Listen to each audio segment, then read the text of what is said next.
Hello and welcome to the Commander's Quarters, your Magic the Gathering source that helps you command your budget.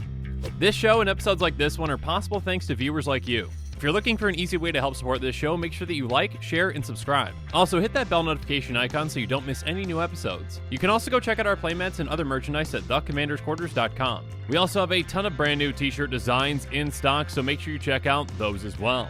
Another easy way to support this show is with our TCG Player affiliate links. So whether you're buying a deck or individual cards, you can use this general link right here or one in the description. And the final way that you can support this show is by supporting us directly by becoming a patron. There are many benefits to being a patron, and I truly couldn't do this without all of their support. Hello and welcome to the moment that you've all been waiting for, the most fantastic award ceremony of all time. That's right, the Golden Pig of Streets of New Capenna and the Streets of New Capenna Precons. Throughout spoiler season, Commanders have been competing for this prestigious award. And the winner of this prestigious award will of course receive the Golden Pig of New Capenna, which of course is made of pure gold and definitely was not ordered off of Amazon. This award will of course be cherished and displayed by the winner forever. Now just a quick note before we start with the runners-up. These picks are 100% based off of my own opinions. I'm selecting my favorite picks from all the commanders of New Capenna and the Precons, and your picks might differ, and that's okay. And again, these picks are based off of which ones are my favorite, not which are the most powerful. That is going to be a completely separate episode where I break down all the commanders from New Capenna and the Precons into different tiers. So yeah, make sure and look out for that Power Ranking Tiers episode sometime in the near future.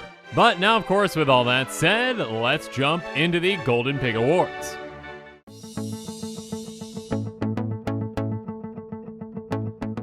Now, coming in at 10th place, we've got what might be my favorite name from this entire set with Mr. Orfeo the Boulder. Now, Mr. Orfeo is not here because of that awesome name, but because of what it awesomely does. Yeah, let's go with that. It's a 2/4 Rhino Warrior that costs 1 black, red, green, and it says, whenever you attack, double target creature's power until end of turn.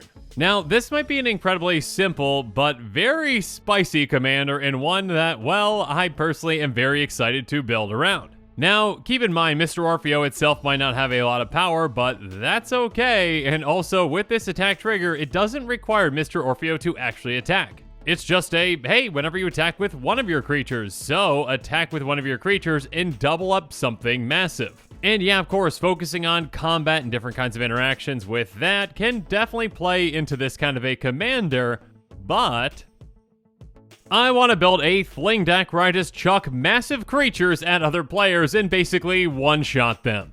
So of course, Fling is a fantastic card for this kind of a strategy. It's an instant for 1 in red and says, as it'll cost to cast this spell, sacrifice a creature. Fling deals damage equal to the sacrifice creature's power to any target. Now, of course, there are plenty of other fantastic Fling effects, and yeah, you can do some very powerful things with them. Again, you can still swing with that creature, hit someone really hard, and then when they think all the damage is done, you're like, wait, nope, still gonna utilize this creature's doubled power and smack you in the face with a Fling. And of course, there are actually these types of effects as well that don't actually require you to lose the creature with something like an Essence Harvest. It says, target player loses X life and you gain X life for X the greatest power among creatures you control. So yeah, this one just cares that you have a massive creature in play, so drain an opponent for a ton with this. And then how about Tainted Strike, an instant that says target creature gets +1/+0 and gains Infect until end of turn. So of course this can work great in combat. You know, if one of our creatures is getting through and it's got 10 power, well, all of a sudden now it's got Infect and that player is gone. And also keep in mind that there are other types of Fling effects that again don't sacrifice the creature and allow that creature to actually deal the damage itself. So if you just give that creature Infect, then have them deal that damage, you can easily take a player out of nowhere. And yeah, in these colors, there are some massive creatures that you can get down very easily, or ones that scale in different ways. I mean, let's talk about Primeval Protector first. It's a 10/10 avatar for 10 and a green, so 11 mana in total, but it's gonna cost 1 less to cast for each creature our opponents control, and when it enters the battlefield, we get a +1 counter on each other creature we control. So those extra counters are nice, and they can definitely help out, but yeah, this is basically a 10/10 that we usually can cast for like a mana. So yeah, just by doubling up this creature's power, which again can just cost 1 mana to get out, that is a 20 power creature. And of course, with other ways to pump this creature ahead of time, or to double its power again, well, if we do double it again, that's 40, and yeah, let's fling that at an opponent and they're just gone. Next up, how about a creature that can scale like Bonehorde, which, yes, technically is not a creature, but is a living weapon, so when it enters the battlefield, you get a 0/0 germ, but that germ's gonna be quite massive. Because the equipped creature gets +X for X the number of creature cards in all graveyards, and it's got equipped too. So yeah, the longer the game goes and the more creatures are in graveyards, the bigger this germ gets. We can chuck it at someone, of course, or, swing in combat and double power. And yeah, when that germ is gone, we just pay 2 mana and attach it to something else that becomes even more massive. Then we fling that at someone else. And then how about creatures like Tuya Bearclaw, a 2/2 human warrior that has, when it attacks, it gets +X until end of turn, where X is the greatest power among other creatures you control. So yeah, we can stack our attack triggers accordingly to have this become the largest creature by far on the battlefield by giving it +X. Again, if that's Primeval Protector's power, that's 10/10 on top of that, and then double that with our commander. So yeah, in my opinion, Mr. Orfeo is not just an awesome name, but also an awesome commander.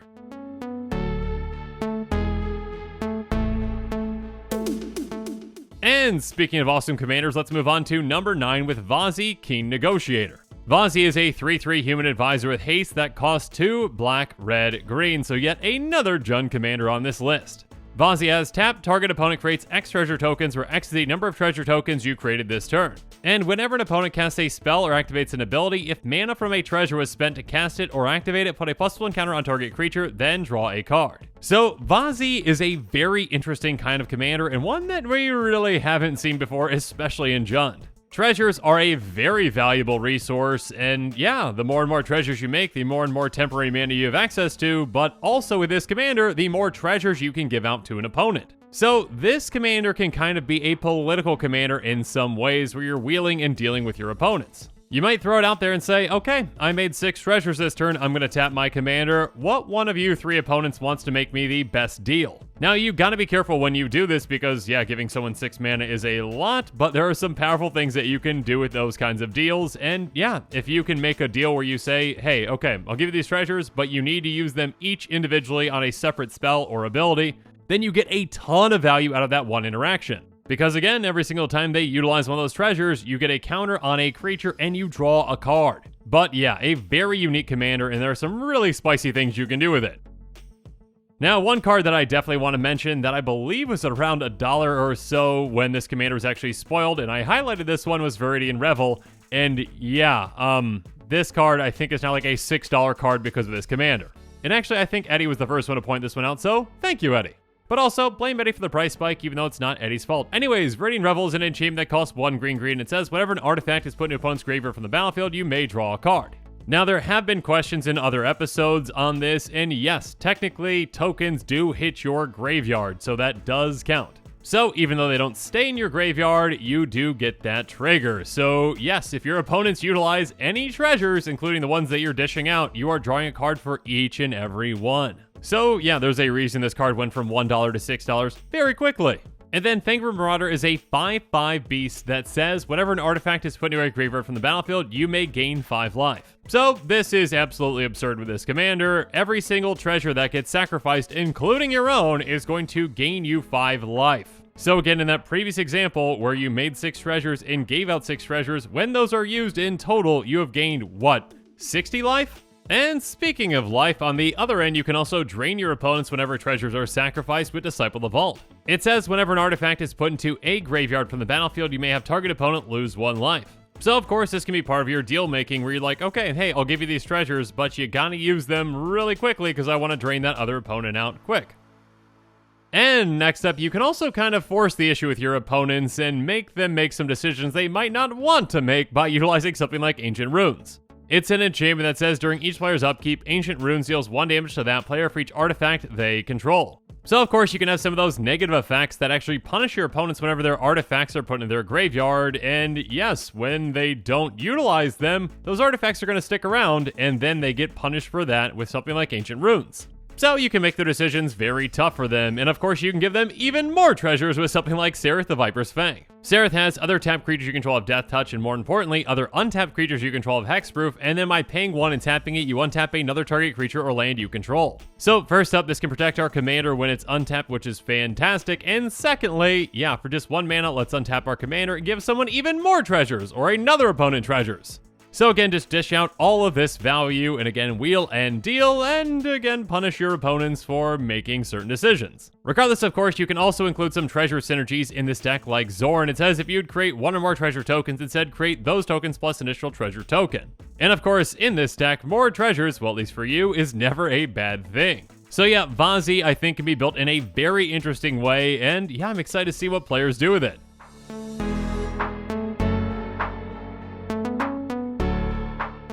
But now let's move on to number 8 with a commander that is definitely not Jund with Crow's Defense Contractor, a Bant commander. Crow's is a 2/4 cat advisor that costs 1 green, white, blue, and it says, at the beginning of your upkeep, put a shield counter on target creature an opponent controls. Whenever you put 1 or more counters on a creature you don't control, tap that creature and goad it. It gains trample until your next turn. And again, goading means until your next turn, that creature attacks each combat if able and attacks a player other than you if able. So I actually really like the design of this commander, and the more and more I think about it, the more I think I might actually build a deck around this one. Being able to play with counters and get them on your opponent's creatures to actually tap them down has a lot of implications, and of course, giving that creature trample and goading it is massive. So you can essentially allow your opponent's creatures to do your dirty work for you, and once you're set up, you can do some pretty incredible things. I mean, first up, one way to just get a ton of counters out there is with a card like Thrive. It's a sorcery for X and a green. It says put a ++1 counter on each of X target creatures. So yeah, pick some of the best creatures out there, goad them, tap them down, make them slightly larger, and yeah, have fun seeing them swing at your other opponents. And spreading counters around is very important for this kind of attack, and yeah, just getting things started can be huge. Also, repeatable effects can be very impactful as well, like Force Mage Advocate. It's a 2/1 that has tap, return target card in opponent's graveyard to their hand, put a +1 counter on target creature. So with this, you can really wheel and deal. You can say, okay, which of you lovely opponents would like to get something back from your graveyard? What kind of a deal can we make with that? And maybe that deal is that you're not goading one of their creatures. So cool, you pick another creature, you get a counter on it, and the fun begins. And speaking of fun, well, I love commanders that can utilize some pretty crazy cards, and cards that, well, don't really see a lot of play out there because they're pretty terrible in the vast majority of decks, but in this deck, Sheltering Ancient is incredible. This is a 5/5 Treefolk with Trample for just 2 mana, 1 and a green. But of course, it has a massive downside, well, at least for other decks, but in this deck, it's a massive upside. It has a cumulative upkeep, put a ++1 counter on a creature an opponent controls. So essentially, at the beginning of each upkeep, you get an age counter on it, and for each age counter, you get those counters on your opponent's creatures. So you distribute out more and more and more counters, again, tapping down and goading more and more creatures. So yeah, this 2 mana creature that can be terrible basically anywhere else is fantastic here. And speaking of terrible in other places, well, Niz Disciplined Enforcer is fantastic in this deck as well. It says at the beginning of your end step, for each player, put a +1 counter on up to 1 target creature that player controls. And each creature with 1 or more counters on it can attack you or planeswalkers you control unless its controller pays X, where X is the number of counters on that creature. So again, on your end step, you get to tap down 3 of your opponent's creatures, grow them, and goad them, and yeah, now creatures that have counters on them can't attack you unless they pay, well, probably quite a bit of mana. So any creatures that aren't goaded right then and there might still have a hard time swinging at you regardless. But of course, one way to perpetually goad creatures with counters on them is with proliferating with a fantastic card like Thrumming Bird. It says when it deals combat damage to a player, proliferate. And that basically means you choose any number of permanents and or players with counters on them, then give each another kind of counter already there. So if you can keep getting this 1/1 flyer through, well, you can keep just goading again and again and again. And there are plenty of fantastic proliferate effects in these colors, but one more card that I want to highlight is Verity Circle, which is incredible in this deck. It says whenever a creature an opponent controls becomes tapped, if it isn't being declared an attacker, you may draw a card.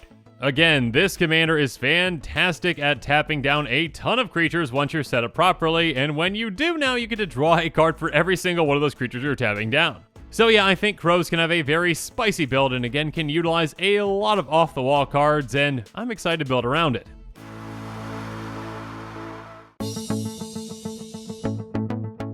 But now let's move on to number 7 with Rocco Cabaretti Caterer. And I actually think this is the second uncommon commander, I believe, that I've been mentioning so far. Regardless, a lot of fantastic commanders in this set. Anyways, Rocco is a 3/1 Elf Druid that costs X, red, green, white. When Rocco enters the battlefield, if you cast it, you may search your library for a creature card with mana value X or less, put it on the battlefield, then shuffle. This commander opens up a ton of possibilities. First up, yeah, this is a creature tutor in your command zone that can basically go get you any creature in your deck. So yeah, now you can basically have a secret commander that your entire deck is built around, and you know that you can get that with this commander. So you can build your deck essentially around a non-legendary creature and be like, okay, that's actually my commander that I'm building the entire deck around. Rocco is just here to tutor it out. And of course, there are other spicy things that you can do with this commander, but first let's talk about some of those creatures that I think players are going to be excited to build around. And the first one that came to mind, of course, is one that I think a lot of players are going to be excited to build around with Tamanoa, which really should have been legendary. Tamanoa is a 2/4 spirit that costs red, green, white, and it says whenever a non-creature source you control deals damage, you gain that much life. So yeah, this is an incredibly spicy non-commander commander to build around with Rocco. It's kind of like Firesong and Sunspeaker, but on a different level. I mean, basically, this counts any of your non-creature sources, including, enchantments, artifacts, etc. So have a bunch of, group slug punishment effects, like, hey, Mana Barb's in play. Anytime anyone taps a land, they lose a life, except I also gain a life too. So yeah, I can see a lot of players being excited to build around Tamanoa. That being said, obviously, since it isn't your commander actually, you need to tutor it out, but you also need to protect it too, or have ways to get it back. Regardless, outside of Tamanoa, I'm sure there are others that players want to build around, like, Balefire Liege. It says whenever you cast a red spell, it's going to deal 3 damage to target player. Whenever you cast a white spell, you gain 3 life. So you could definitely do some pretty exciting things in kind of like a cantrippy storm kind of build where you're just casting spell after spell after spell and essentially lightning bolting other players. Or how about even Godsire? I mean, I know that is a ton of mana. I mean, this is what, an 8 mana creature itself, and your commander costs 3+ the X, but still you are in green, so go for it. I want to see a Godsire build. Anyway, Godsire is just, first of all, a name that sounds legendary, and there's actually another card that actually mentions it and can tutor it out, so yeah, this probably should have been legendary. Regardless, it's an 8/8 beast with vigilance that has tap, put an 8/8 beast creature token into play that's red, green, and white. So yeah, maybe you set yourself up ahead of time, have some ways to untap this ready to go, and have it be able to get haste right away, and yeah, tutor it out, get in play, and make a ton of beasts. Regardless, the other direction is definitely going to be a more powerful direction for Rocco, and that is simply to combo with Rocco with different creatures that either combo together or combo very easily with something else. For example, get Cloudstone Curio into play, and you are going to be good to go. Cloudstone Curio says whenever a non-artifact permanent comes into play under your control, you may return another permanent you control that shares a permanent type with it to its owner's hand. So play Rocco, go get Rograk, which costs 0 mana, so yeah, that just costs you 3 mana to tutor that out. Rograk comes in and play, you can bounce Rocco back to your hand thanks to the Curio. Then you recast Rocco, now you go get Crimson Kobolds, yet another 0 mana creature that comes into play. And then when the Crimson Kobolds come into play, you can bounce Rograk back to your hand, which then you of course can recast for 0 to bounce the Kobolds, to bounce Rograk. You see where this is going. Infinite ETBs, infinite Storm Count, infinite LTBs, so if you've got Impact Tremors or Outpost Siege or any kind of a Storm card like Grape Shot, you win. But of course, there are plenty of creatures that just combo with simply another creature, and yeah, you just need to tutor out those two as well, and you can win. There's a lot of different ways that you can win very quickly with Rocco once you're set up. But yeah, overall, Rocco is an exciting commander for many players out there, and again, for a lot of different reasons.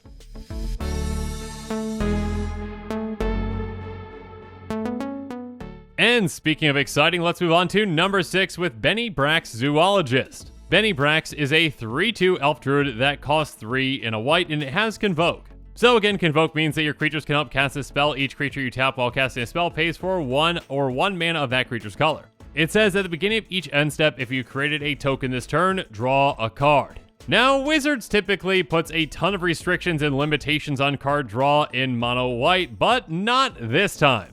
Because with this commander, again, once you're set up properly, you can very easily draw a card on every single player's turn. That is 4 cards in just 1 trip around the table. And if this commander is ever dealt with, well, the creature tokens that you're going to be making, with this kind of a deck can easily help you recast it. So yeah, this commander has a lot of potential, and I think a lot of players out there are going to be very excited about this, and I am very, very, very, very, very glad that Wizards did not limit this card draw like they might have in the past on a mono white commander like this one. So yeah, token generation on other players' turns is going to be a very powerful thing with things like Thraben Doomsayer, Trading Post, and Witch's Oven. Thraben Doomsayer has tap, create a 1/1 white human creature token, and Fateful Hour as long as you got 5 or less life. Other creatures you control get +2/+2. That is a nice additional effect to have if you're ever at 5 or less life. Good luck, but yeah, making those tokens is really what this is all about. Again, in combination with this commander, this is like, hey, make a token whenever you want, and then end step, draw a card too. Next up, Trading Post is a very flexible card that can help us do a lot of things, but for this text purposes, the most important thing is pay 1 tap, pay 1 life, create a 0/1 white goat creature token. So again, another fantastic repeatable token generating effect. Speaking of which, Witch's Oven is yet another fantastic token generator because again, keep in mind, Benny Brax did not specify creature token. It says if you created a token, so any token counts. And yeah, Witch's Oven is an artifact that has tap, sacrifice a creature, create a food token, and if the sacrifice creature's toughness is 4 or greater, you get 2 instead. So on one turn, maybe you make a creature token, then on the next turn, you use Witch's Oven to turn that creature into a food token, and yeah, you just drew 2 cards with those 2 interactions. Now, obviously, outside of repeatable token generating effects, a card like Secure the Waste can still help you out quite a bit.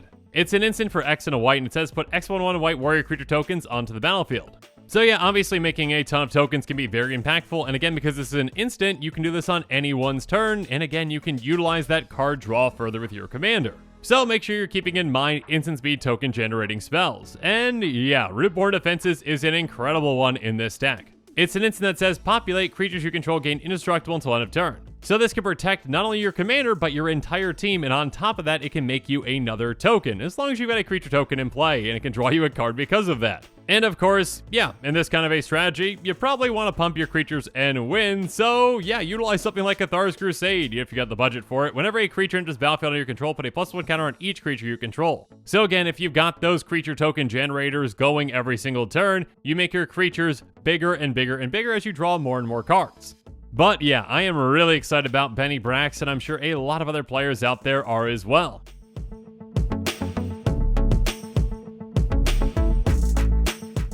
But now it's time for us to move on to number 5 with Toulouse, Clever Conductor. Toulouse is a 3/1 human rogue that costs Azorius Blue Dimir. When it enters the battlefield, it connives. So you draw a card, then discard a card, and if you discard a non-land card, you put a +1 counter on this creature. And whenever you discard 1 or more cards, exile them from your graveyard, and when Toulouse dies, put the cards exiled with it into their owner's hand. So yeah, this is like having a bag of holding as your commander, and I absolutely love it. You essentially can just store up more and more value whenever you discard cards. I mean, obviously, when this comes into play, you get to connive, so cool, you draw a card, you discard a card that you're just kind of storing for later, but of course, there are plenty of other ways to discard cards and get a ton of value out of this when it dies. So, in a way, you kind of like have a separate hand out in exile that you can get access to when you can get your commander to die, and of course, there are ways to take advantage of that death as well. First up, yeah, wheel effects can definitely be effective like a Tolarian Winds. It says discard your hand, then draw that many cards. So now usually you just beat out those cards that you're discarding, but with this commander, they're kind of like stored up for later and you get access to them again when the commander dies. Next up, one of my personal favorite ways to discard cards is Zombie Infestation. It says discard 2 cards, create a 2/2 black zombie creature token. So yeah, discard a ton of cards, make a bunch of zombies, sacrifice your commander, get it back, and then yeah, discard more cards. But also keep in mind that this works with cycling as well, so yeah, even lands like Lonely Sandbar can be fantastic with this commander. It's going to enter the battlefield tapped and tap for a blue, but if you cycle it away for just a blue, you discard it and draw a card. So this is kind of like a repeatable draw spell for this deck. You just, cycle it away, draw your card, your commander exiles it, when your commander dies, you get it back. Then you can do it again when your commander's in play again. You know what I mean? And of course, there are plenty of other ways to benefit from discarding cards. I mean, Drake Haven's another one. It says, whenever you cycle or discard a card, you may pay 1 if you do create a 2/2 blue Drake creature token with flying. So yeah, this one can really help you take advantage of all those cards that you're discarding by making you a massive army of flying drakes. Which can be quite funny when you're pairing that with Zombie Infestation, where you've got the ground creatures as well. Regardless, yeah, with this commander, you definitely want to utilize Feign Death and other effects like it says. Until end of turn, target creature gains. When this creature dies, return to the battlefield, tap their owner's control, they +1 counter on it. So because your commander is dying, you get back all those cards, and of course you get your commander right back again, so you don't have to just pay that commander tax again and again and again. And of course, there are plenty of fantastic sacrifice outlets and sacrifice spells in these colors, like Village Rites. It says Edger's cast to cost this spell, sacrifice a creature, draw 2 cards. So with this, you can utilize your commander for even more card advantage, drawing 2 cards, sacrificing it, and then getting it back again with something like Feign Death. You know, on top of those cards you just got back from exile. So yeah, I think this commander is very spicy and has a ton of potential.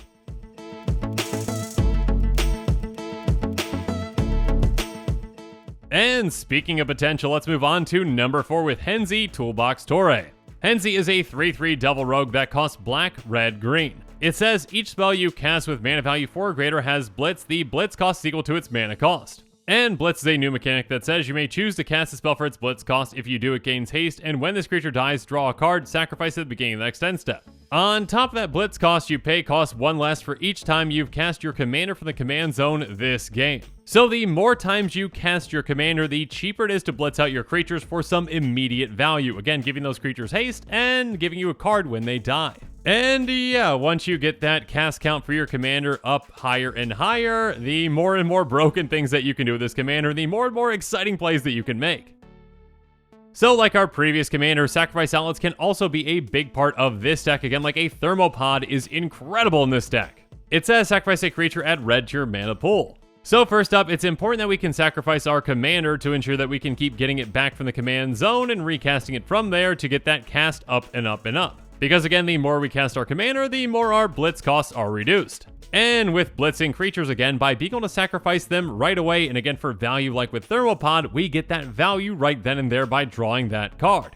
And of course, getting a mana out of the deal with Thermopod in particular. And speaking of mana and value, well, we can have some high impact plays with mana dorks that can produce a lot of mana like Elena. She's a 4/3 that can tap to an amount of red equal to the greatest power among creatures you control that enter the battlefield this turn. So yeah, by blitzing this into play, we can utilize a ton of mana from it right away, again essentially netting mana on this play and then being able to sacrifice it for some more value. And of course, we can also reduce our blitz costs even further with something like a Mori. When it enters the battlefield, we're going to choose creature, and then spells we cast of the chosen type cost 1 less to cast. So this can help reduce our creature's cost further and further and further so we can blitz them out more efficiently. I mean, with this commander, we can definitely get to the point where we can cast like a Solemn Simulacrum essentially for free by blitzing it out. And that is just an absurd amount of value once we're set up properly. Again, this is a 2/2, and when it enters battlefield, we can search our library for a basic land, put it into play, tapped, and shuffle, and when it dies, we draw a card. So again, by blitzing this out for free, we paid no mana for it, we ramp 1 land, and when we sacrifice it and it dies, we draw 2 cards. Which, of course, can be even more value if we've got something like Molder Vine Reclamation in play. It says whenever a creature you control dies, you gain 1 life and draw a card, so draw even further, and sure, gain some life as well to pad our life total.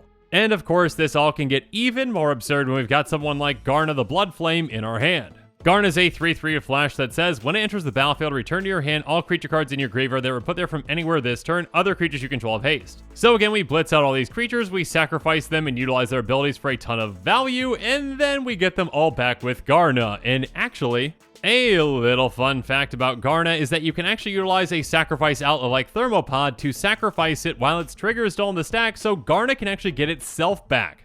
Which of course can be broken and absurd in some circumstances. So have fun with that, and yeah, I think a lot of players are going to have fun with this brand new commander with a very fun name, or nickname. I mean, what's cooler, Toolbox or Mr. Orfeo the Boulder? I'm still going to go with the Boulder, but you never know.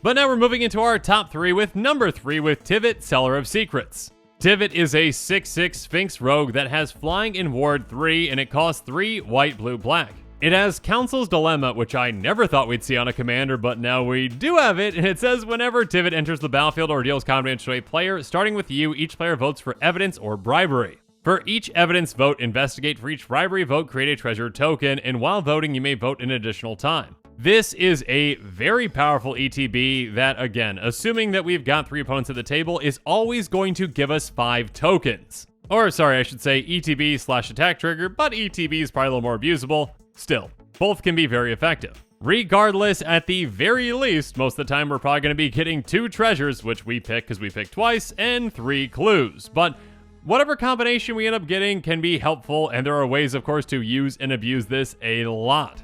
Also, keep in mind that this commander is evasive, so a lot of the time it can get through for that attack trigger, and of course, with Ward 3, that is some decent protection right there from our opponent's targeted spells. Regardless, with this commander, you can utilize some pretty spicy cards like Illusion of Choice. It's an instant for just a blue that says you choose how each player votes this turn, draw a card. So this is a cantrip that has a ton of value for this deck because, again, we choose how players vote for the entire turn. So on that turn, every single time our commander comes in play or hits an opponent, well, we get to say, yeah, I'd like 5 treasures, please. Thank you. Or, you know, whatever combination you want, but most of the time, probably 5 treasures, which is an incredibly powerful thing. And speaking of powerful, we can get even more votes with something like Ballot Broker, which says, while voting, you may vote an additional time. So now, again, assuming we've got 3 opponents, they each get 1 vote, and we get 3 votes, so yeah, probably 3 clues and 3 treasures. And of course, like I mentioned, the ETB is probably what we can use and abuse the most, so yeah, cards like Ephemerate are going to be fantastic in this deck. It's a blink spell, it's going to exile target creature we control, then return to the battlefield under its owner's control, and it's got rebound, so we do it again. Or should I say, do it again on the next upkeep. Regardless, still, basically this pays for itself because, again, our commander lets us make treasures, and yeah, we can generate a lot of value out of a simple blink spell like this. And speaking of a lot of value, yeah, I'll just mention this really quick. Deadeye Navigator essentially goes infinite with this commander very easily. Again, you can make 2 treasures every single time at ETBs, so you can just blink it infinitely. Because again, Deadeye Navigator says, as long as it's paired with another creature, each of those creatures has pay 1 and a blue, exile this creature, return to the battlefield under your control. So essentially, again, if your opponents are just giving you clues every time, you've got infinite clues, and that's probably what they should keep giving you. But yeah, if you've got another card in play that lets you vote another time, that's also infinite treasures, infinite mana, or you know, if you've got that card that lets you choose your opponent's votes, obviously pick whatever you want, which is everything. So yeah, Deadeye Navigator broken, who knew? Anyways, Erdwall Illuminator is also very good with this commander. It says, whenever you investigate for the first time each turn, investigate an additional time. This and other cards like it that provide you additional value whenever you get a treasure or a clue can definitely help you out and give you a lot of incremental value throughout the game. And of course, a fantastic way to finish your opponents off is with Marionette Master. It has Fabricate 3, so you can have it come into play with 3 counters on it. And it says, whenever an artifact you control is put into a graveyard from the battlefield, target opponent loses life equal to Marionette Master's power. So yeah, as a 4/6, you are going to be draining your opponents for 4 every single time, so have fun sacrificing your treasures and your clues as well to drain them out. But yeah, I never thought we would see Council's Dilemma on a commander, and this one is very powerful and very spicy, and there's a lot of different ways you can take it.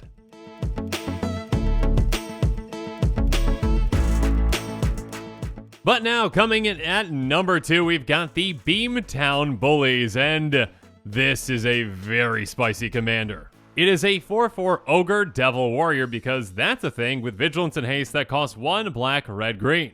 It has tap. Target opponent whose turn it is puts target non-legendary creature card from your graveyard onto the battlefield under their control. It gains haste, goaded at the beginning of the next end step, exile it. So yeah, have fun with Jund bad creature gifts. This is like a different kind of very spicy Jund version of Zendru. Now, of course, you can just decide to give your opponent a massive creature because cool, it's hasty and goaded and they're gonna have to swing with it at another opponent, great. But of course, the powerful and crazy options for this commander go well beyond that. Now, unfortunately, it does say non-legendary creature, which I'm pretty sure they just put because of Phage, but still, there are a lot of fun things you can do with this. So, simply by casting something like, I don't know, Faithless Looting, draw 2, discard 2, let's start getting some amazing creatures into our graveyard that we can gift to our opponents. Like, you know, Eater of Days, a 9/8 Leviathan with flying and trample for just 4 mana. Oh, but it's got this slight downside that when it enters the battlefield, you skip your next 2 turns. So, yeah, we just give one of our opponents this. They have to swing with it. It's a giant 9/8 flying trampling creature, so it's going to hit another opponent for a ton. And to thank them for doing that for us, we made that opponent skip 2 turns. So that's brutal, but potentially not as brutal as Hellcarver Demon, a 6/6 demon with flying that says, when it deals combat damage to a player, sacrifice all their permanents you control and discard your hand. Exile the top 6 cards of your library. You may cast any number of non-land cards exiled this way without paying their mana cost. So this one essentially says, hey, you know what you were doing? Get rid of everything. Your hand, your permanents, everything, except for me. Cool. Now you can just cast 6 things off the top of your library if you hit anything worth casting. So yeah, this is devastating to an opponent. They are just out of the game, essentially, unless, they hit just massive things off the top in a very, very, very lucky way that they are not going to. Regardless, I just want to point out that both Hellcarver Demon and Eater of Days spiked in price very quickly when the Spicy Commander came out, so yeah, I think a lot of players out there are very, very, very excited about this one. Now, another card that I highlighted originally with this commander is Jagged Poppet, and this thing can be brutal. Now, not Hellcarver Demon brutal, but still very brutal. It's a 3/4 Ogre Warrior that says, whenever it's dealt damage, discard that many cards. So, unfortunately for that opponent, this creature doesn't have any kind of evasion, so if they're swinging at another opponent who might have a large creature, well, they're gonna block, and then that player loses their hand. Next up, a creature that I did not highlight, but I wish I would have thought about is Tempting Worm. This is a spicy card that can lead to some pretty crazy plays. It's a 5/5, and when it comes into play, each opponent may put any number of artifact, creature, enchantment, and/or land cards from their hand into play. So by giving this to one of your opponents, well, they don't get that effect, but everyone else does. So yeah, definitely not for every build around this commander, but it can be a very spicy card for those kinds of builds that really want to utilize some massive creatures that they want to cheat into play. And of course, one other card that I did not highlight, but I wish I would have, and thank you for everyone in the comments who mentioned it, Leveler. This card is fantastic with this commander. Leveler is a 10/10 that has, when it enters the battlefield, remove your library from the game. So yeah, just they have to swing out with this 10/10 another player, and they've got no library because it's been exiled, so that player loses. So yeah, the Beamtown Bullies is a very spicy commander that you can do some pretty incredible things with. Again, it's kind of like Zedru, but in Jund and with bad creature gifts, and yeah, there are some very brutal and very cool things that you can do with it.